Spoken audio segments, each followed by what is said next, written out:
Hi, I'm Jim from The Art of Growth, and we work a lot with the Enneagram. And what I'm showing you today is a tool. It's a feelings wheel that is based on what we've learned in the Enneagram and combines that with this concept of a feelings wheel that helps you identify emotions. Now, if you haven't seen a feelings wheel before, you can jump on the Google and find one.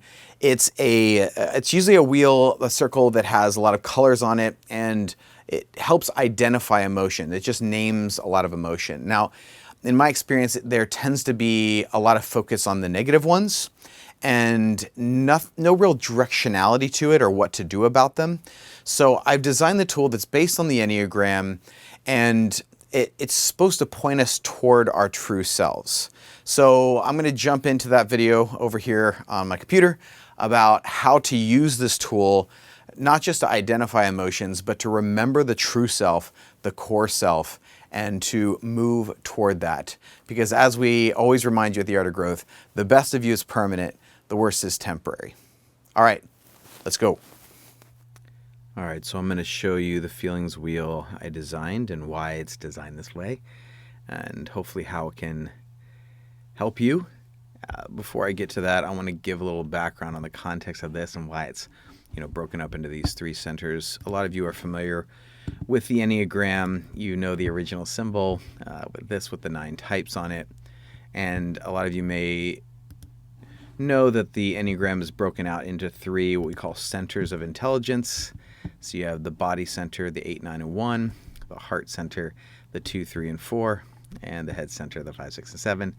And classically in the Enneagram, the body is called the anger triad, or they say the core emotion is anger. And for the heart types, the 2, 3, and 4, core emotion being sadness and shame.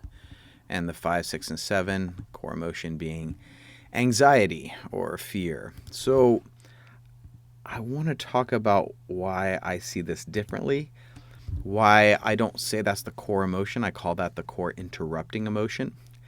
And I want to give some directionality to recognizing emotion, but also using this tool to create the movement from the outside toward the true self. The inner self is the true self. And I'll explain why I chose the words I chose. So the way this is designed is a lot of the negative emotions are on the outside. Then you have the core interrupting emotion of that triad. So obviously this appears the body would be the 8, 9, and 1. And then you have the gifts of that center, a lot of the gifts that show up consistent with that center, and then the core. That's true of all these centers. So heart types and head types, these main negative emotions, the core interrupting emotion here, the core gifts of the type in this circle, and then this true center here. And what I was trying to do is point towards the true self, because I believe that the best of you is permanent and the worst is temporary. That the best of you is your high side. That your high side is your true self.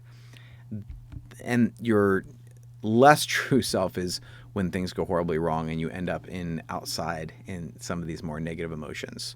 So let me explain, for instance, the body triad. I'll zoom in here. So a lot of these emotions out here are the most consistent negative felt emotions of the body triad due to the interrupting emotion of anger. Now, as far as the core self, I'm trying to think of what is the opposite of that state or that a feeling or that emotion, but not just what is opposite of it, but what's the real goal. Because the 8, 9, and 1 go into action or inaction in order to achieve a state of peace. They're trying to get somewhere so that everything is okay. The Hebrew word shalom might be better because it's a larger sense of everything is okay, everything is good. So when in this state here, you have more access to your the gifts of your center, the gifts of your type. And as you look through those words, you'll notice that body types will really resonate with these words when they're in a good space. They'll say, that's me at my best. And so outside, where we can often end up when we're not doing well, due to that core interrupting emotion. And if we can move through that towards our real gifts, we will get to our true self. And you'll notice these are not all emotion-based words or feelings-based words. It's the concept is in the feelings wheel, in feelings world, in the world of emotion, but there's these states of being that are almost, they're more essence, they're more core, they're really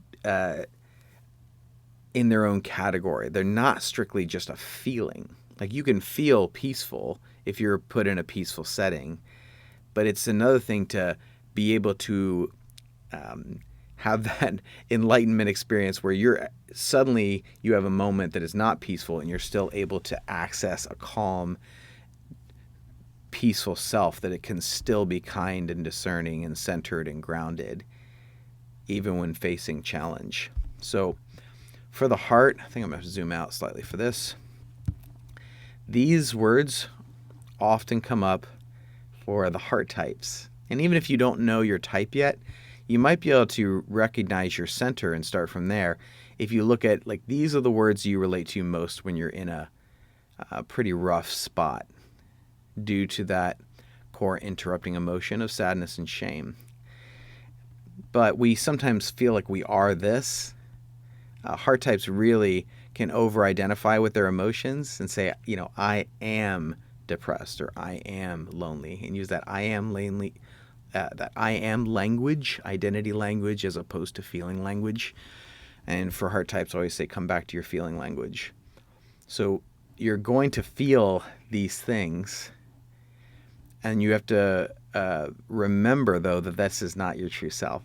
Sadness and shame. The true self is love. That heart types, the true self is that they are givers of love. They have a capacity to love, a capacity to share love, to give love.